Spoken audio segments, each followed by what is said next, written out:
Hey guys, welcome back to my channel. I'm Ty and this is Ty Easy Art, and in today's session I'm gonna teach you guys how I did this very simple scenery here.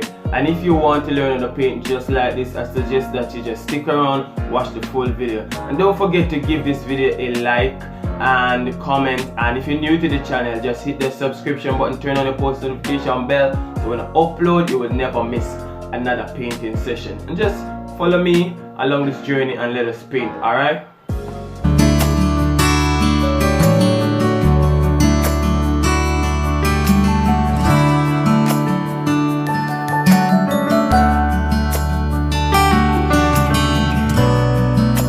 Hey guys, welcome back to my video. And paints that we're going to use today are some light blue. I'm going to add some primary red. I just say red right there, and I'm just using my palette knife to just lay it down on the surface of the canvas.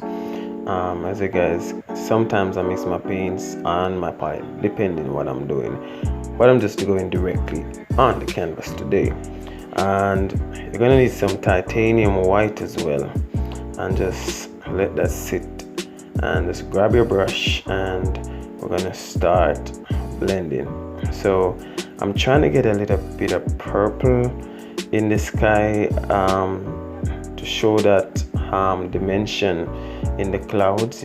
So you guys see that I'm just going in an X direction, so from left to right, left to right, left to right, so you guys can follow that same method right there. And there's no mistake here, no mistake at all. So just continue adding the layers until it's completely blended out. And what I'm going to do is try to add some more white to that blue and that red, just to give a little bit of blending and toning going on. So you guys can try that. So left to right, left to right, left to right in an X direction. All right.